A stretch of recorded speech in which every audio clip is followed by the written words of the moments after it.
J'ai avec moi Florence Wilde, qui est spécialiste de ce matériau, spécialiste dans plusieurs domaines et qui connaît bien donc le minéral, et qui va pouvoir questionner les projets de l'architecte Carl Friedrich Svenstedt, qui a réalisé plusieurs projets dans le sud de la France, une villa et des chais en pierre massive. Il va donc pouvoir nous les détailler, nous les présenter et revenir aussi sur les différentes contraintes qu'il a rencontrées et ce qu'a permis ce matériau en termes d'architecture et d'innovation. Voilà, donc je vous invite à vous asseoir et à vous installer confortablement pour découvrir ces matériaux et ces projets dans le Sud. Et je vais laisser la parole à Carl Friedrich, s'il veut bien commencer sa présentation. Ah, c'est là, c'est derrière. Voilà. Bonjour. Voilà. La pierre. Donc, je ne vais pas généraliser trop sur la pierre. C'est un domaine que je découvre tous les jours. Mais je peux au moins partager mon expérience qui a une part de... Je suis un peu autodidacte où j'ai appris des compagnons que j'ai vus sur le chantier qui m'ont donné quelques règles de base et c'est une expérience très humaine que j'amène. Donc, construire avec la pierre massive. Je vais vous montrer que des projets, trois projets qui sont en pierre massive, donc c'est-à-dire c'est comme du Lego, c'est des blocs qui sont ou des caplas, c'est des blocs en pierre qui sont sortis de carrière et juste empilés. Il y a des détails techniques et dans zone sismique, on a des contraintes et on a du mal à quitter le béton. Et il y en a quand même un peu pour que ça tienne tout ça. Par exemple, les fondations. Mais pour le reste, c'est juste des énormes blocs qu'on prend avec une grosse pince et on les déplace. Donc j'ai parfois l'impression d'être un enfant qui joue. Et ici, par exemple, on décale les blocs et on crée une fenêtre. Voilà. Ça commence simplement. Alors, les pierres, je vais vous montrer trois projets qui sont plutôt dans le sud de la France et dont l'essentiel de la pierre est sourcé près du pont de Gare que vous connaissez peut-être de renommée, l'aqueduc romaine. Et je vous montre ça parce qu'il est présent avec nous tous les jours, même en version simplifiée.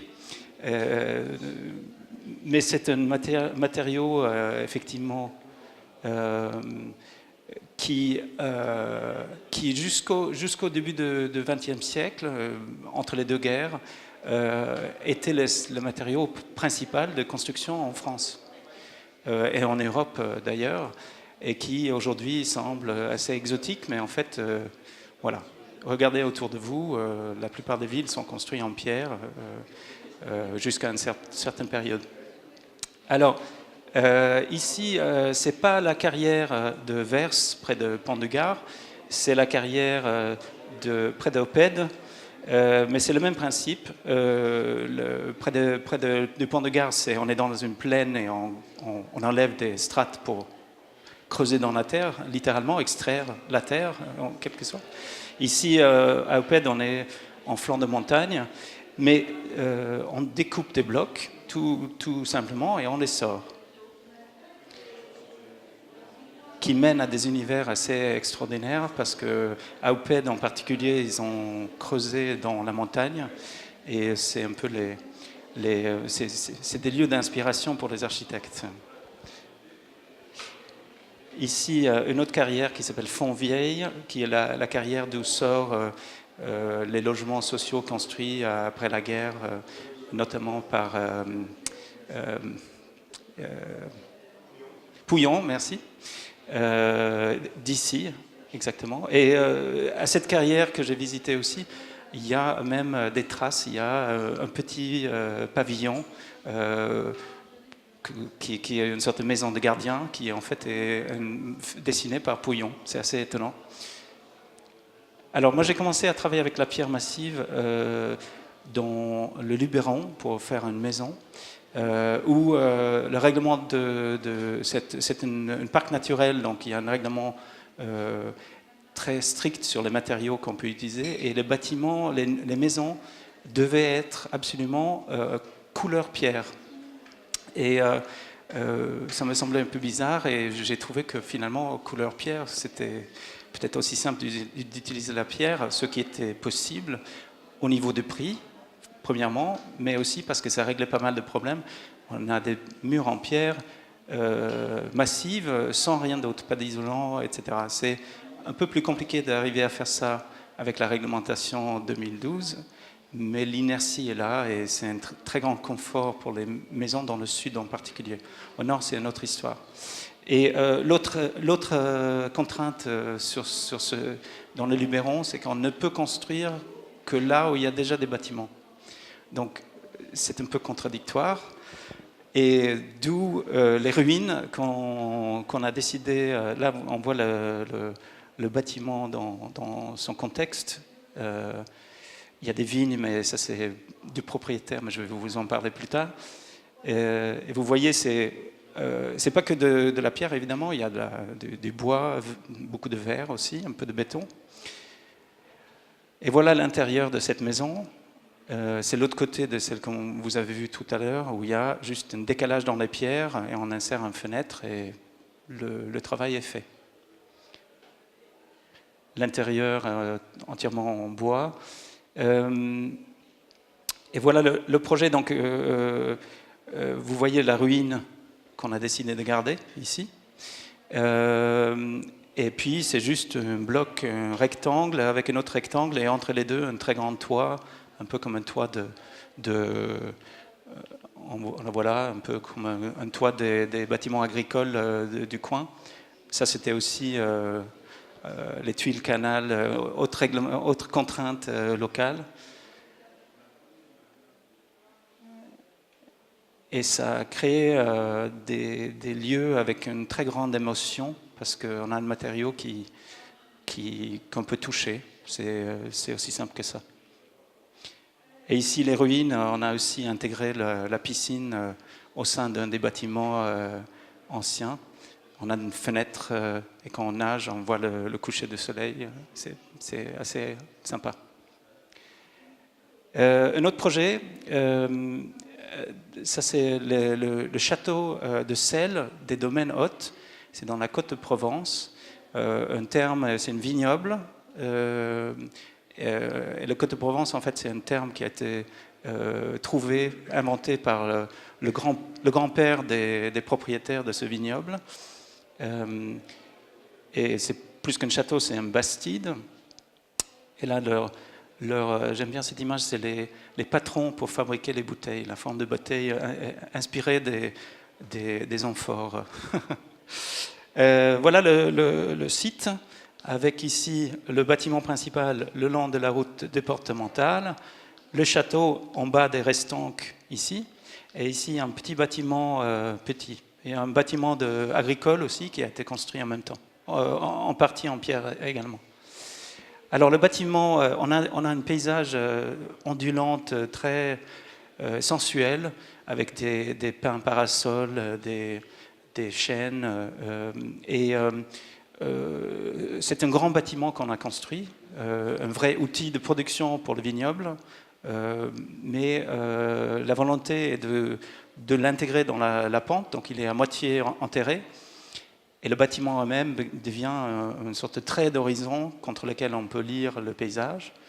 Avec ce travail d'échelle pour ce grand bâtiment, des blocs qui donnent un peu de relief et qui permet de donner une échelle à l'ensemble comme de près.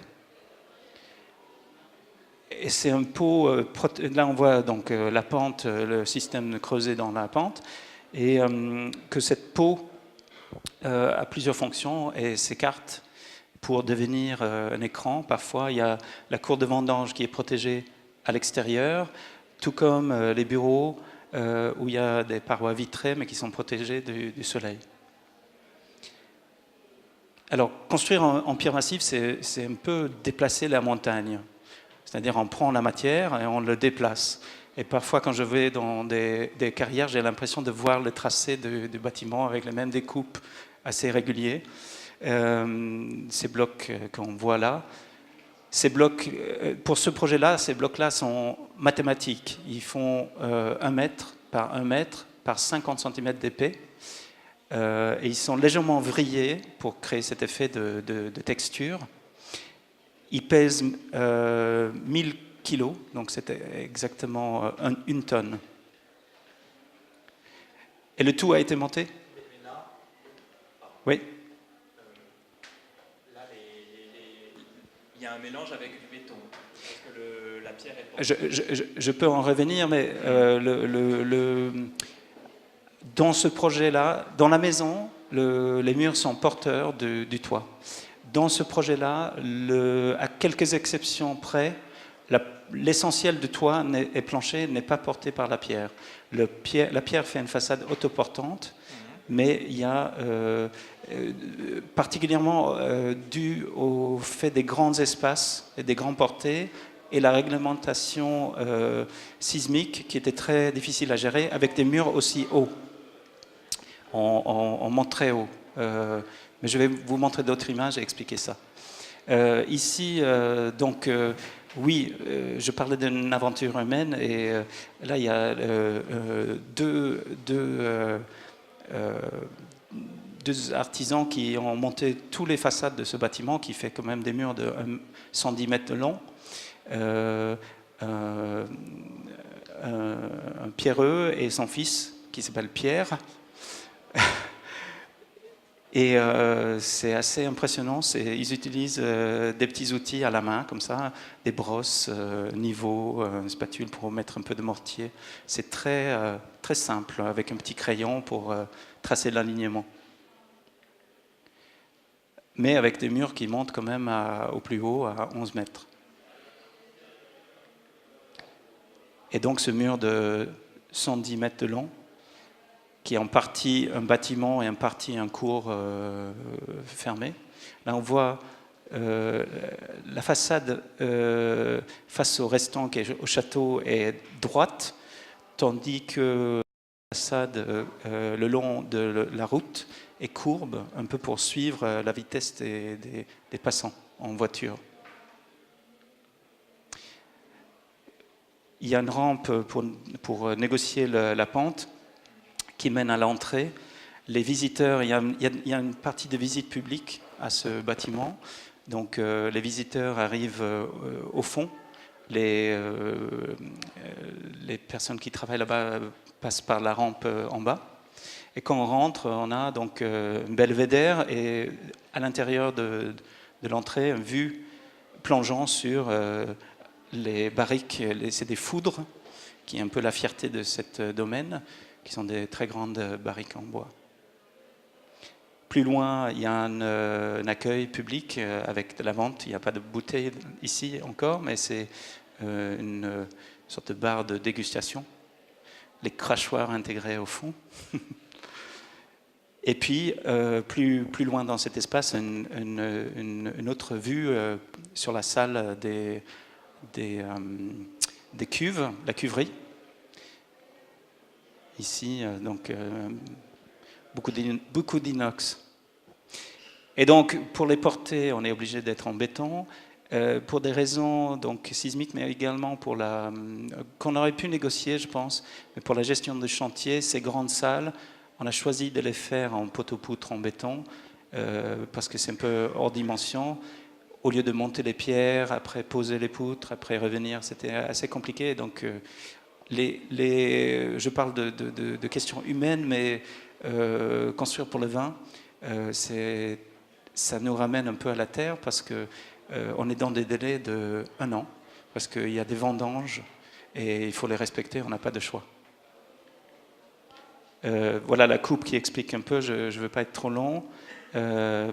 Encore pour la pente, on a tout le processus. Un chai est un peu un système digestif pour fabriquer des bouteilles de vin.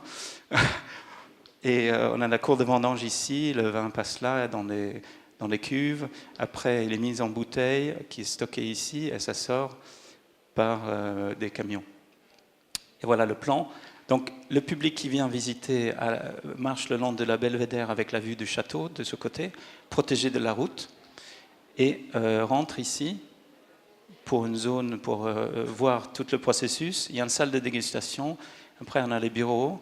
Et après, le reste, c'est donc la salle, la foudrière, chez à barrique. Et après, la cuverie. Le vin arrive, les raisins arrivent ici. Ils passent par un frigo pour les mettre à température. Ils passent soit directement dans des cuves, soit ils sont pressés. Et après, ils partent dans le système. Bon, une petite explication du processus de vin aussi. Parce qu'effectivement, comme je disais, c'est un outil. Donc, il y a ici, côté route, on protège un peu la vue sur la partie des vendanges où il y a quand même un désordre tout le temps, mais qui est vraiment un lieu d'activité, avec une part d'ombre pour que les gens puissent travailler tranquillement. Il fait très chaud. La pierre a aussi cette capacité d'inertie, mais ça on peut parler après. Et il y a aussi un travail le thème est un peu la lumière, il y a aussi un travail sur comment on fait rentrer la lumière dans ce bâtiment, avec des murs porteurs, juste vriller les pierres pour qu'il reste portant des pierres qui sont au-dessus. Donc rien n'est collé, tout ça c'est une pierre qui repose sur ces deux piliers-là, mais qui permet de faire une petite fenêtre entre les deux. Et tout est comme ça, ces blocs posent vraiment l'un sur l'autre. Quand ils sont trop écartés, ils sont juste agrafés à peine pour être sûr que lors d'un tremblement de terre, ils ne vont pas s'écarter. Et donc là, c'est l'effet d'ombre que je racontais pour les bureaux, à l'ouest, de la façade ouest. Et vers le nord, il y a la vue lointaine, qui est assez fascinant parce que c'est meurtrière. On pense qu'on a besoin, pour voir un bel paysage, d'avoir un grand baie vitrée. Et c'est vraiment quelque chose de très étonnant quand on est sur place parce que cette découpe de paysage fait comme une loupe et on voit chaque arbre. On est confronté, on est télescopé dans le paysage. C'est très étonnant. Voilà, moi j'avais conçu ce bâtiment surtout pour protéger de la lumière du sud et du soleil, mais en fait j'ai découvert un peu par hasard que par la suite ça devenait une lanterne quand il était en activité. Je vais terminer juste avec un dernier projet qu'on est en train d'étudier en ce moment, le chantier a été lancé il y a une semaine. Ça, c'est toujours la carrière d'Estayade à Opède. Et pour vous donner une échelle, vous voyez le petit cabane de bureau ici. Donc là, c'est une porte de 12 mètres quasiment. Et ici, il y a des petits escaliers qui étaient utilisés. On les voit là, des petits escaliers qui étaient utilisés pour commencer à creuser la montagne. Et ça, c'est le projet donc, pour un autre chai, à Tain-l'Hermitage, près de Valence. Où il y a en face, il y a des collines, je ne sais pas si c'est pour ceux qui connaissent un peu le vin. Bon, il y a Creuse-Hermitage, mais Hermitage qui est encore plus intéressant. Il y a les coteaux qui sont très marqués, qui sont en terrasse. Ce n'est pas une réflexion littérale de ce qu'on a en face, mais il y a un petit clin d'œil dans cette mur ondulante qui en fait est un mur d'un jardin, d'une grande maison qu'on va refaire aussi. Et on voulait trouver une manière d'intégrer cet énorme bâtiment, et c'est assez grand, dans ce site d'hôtel particulier presque, avec son jardin. Et puis encore une fois, une partie de visite avec un vue sur... on a des rampes qui nous permettent de voir tout le processus du vin. Donc la cuverie, et puis au-dessus, ici, les chais à barrique. Et voilà une dernière vue de ce projet avec un mur avec une géométrie assez complexe.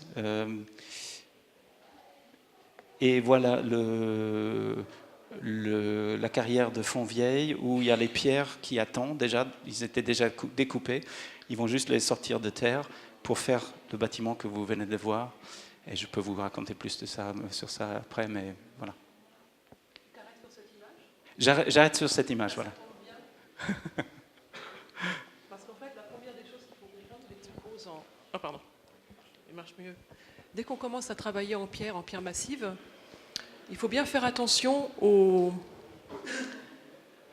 empilements. En fait, c'est exactement comme un... Là, on a affaire à une pierre calcaire, donc c'est exactement comme un livre. Vous avez des pages dans un livre, vous avez les mêmes ici dans la carrière. C'est-à-dire qu'en fait, à chaque fois, vous avez une petite couche, les unes après les autres.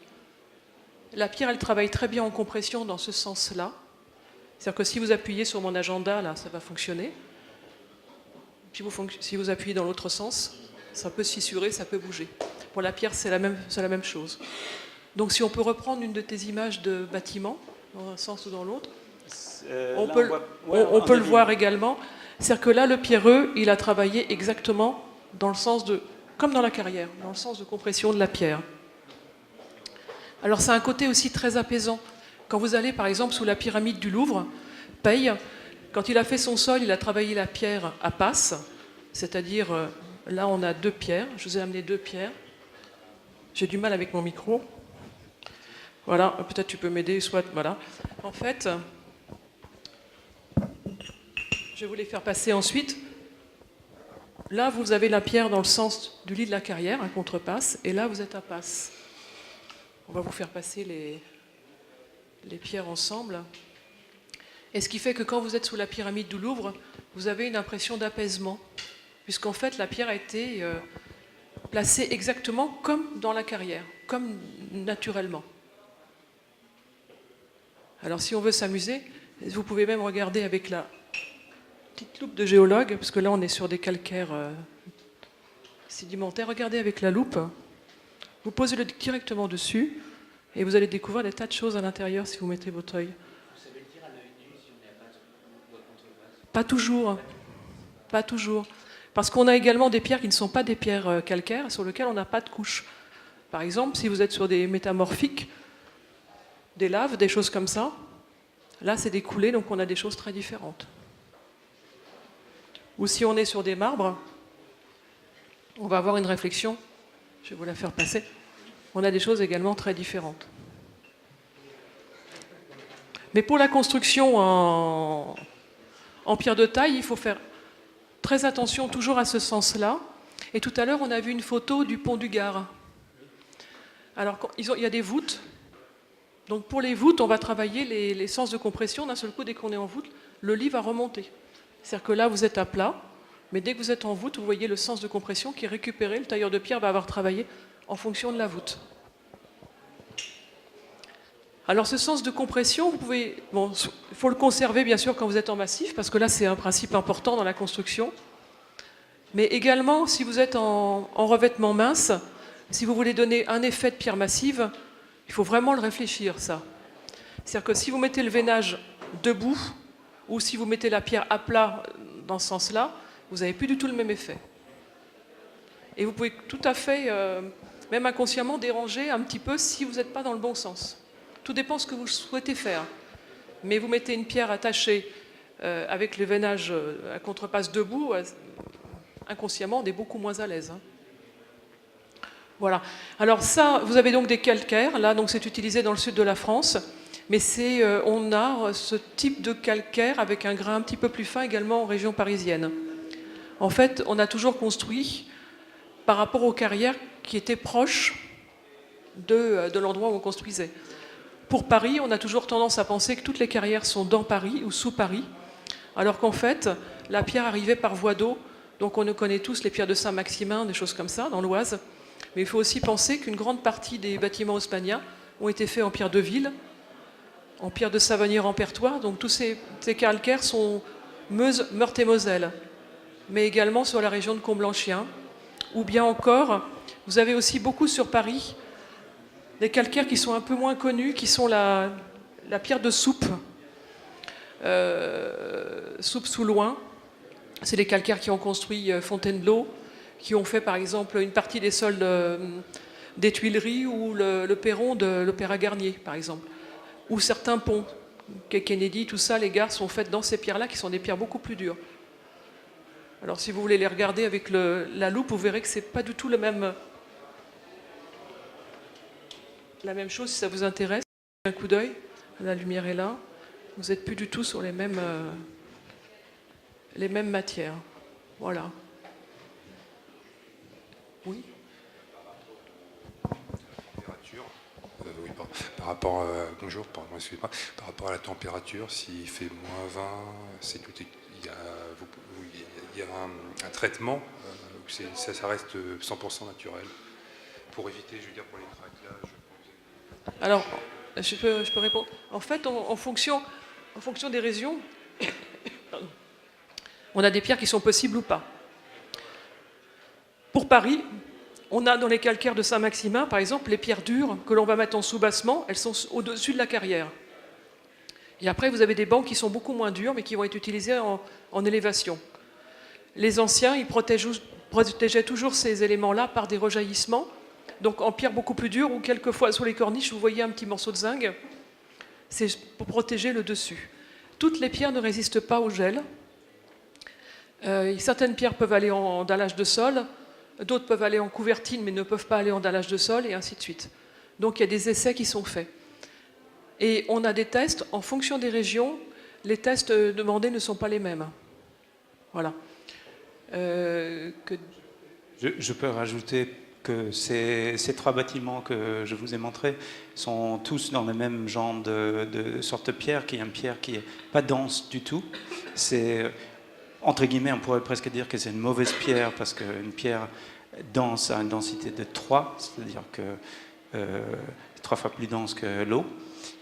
Tandis que ces pierres-là, ils ont une densité de 2, donc ils sont moins denses, très friables, et c'est pour ça qu'ils sont très bien en grands blocs, mais fragiles, on casse les bords, si on a une épaisseur assez fine, on peut même casser à la main. Alors il y a une chose tout de même qui se produit dans les pierres calcaires, c'est qu'on a une réaction chimique qui se fait avec le temps. Et la pierre va durcir. Alors autant sur des marbres ou certains autres matériaux, on va avoir une dégradation avec le temps, autant sur les calcaires olétiques ou en troc, c'est-à-dire que soit ce sont des barrières de corail, soit c'est des calcaires sédimentaires, on a un durcissement. La pierre que vous avez par exemple en main, c'est la pierre qui a servi également à construire Montmartre ou l'Arc de Triomphe. Et c'est une pierre que vous voyez beige ici, mais si vous regardez l'Arc de Triomphe, vous allez vous rendre compte à Paris, donc il devient blanc. C'est une pierre qui blanchit avec le temps, qui est auto-lavante en quelque sorte. Voilà. Alors la pierre que vous avez utilisée n'aurait pas pu convenir pour faire des soubassements en région parisienne, par exemple, ou des appuis, et c'est même pas imaginable qu'on puisse faire un dallage dedans. Donc sur certains projets, vous voulez la même pierre partout. Bon, obligatoirement, ça va élever les coûts, puisque vous allez avoir une petite quantité de carrières qui répondent à ce genre de demande. Une pierre qui est capable d'aller au sol, en élévation ou en dallage intérieur, c'est assez rare. Et voilà. Donc on remonte automatiquement des coûts. Je peux partager les 2-3 petits règles règles un peu comme ça que les pierreux m'ont appris lors des premiers chantiers. L'un, c'est que la réglementation veut qu'il y a 15 cm de soubassement, parce que l'eau qui éclate et autres va être imbibée par la pierre. Ces pierres-là, il ne peut pas aller dans le sol. On pourrait trouver, mais c'est pour ça qu'il y a des fondations en béton. C'est plus simple,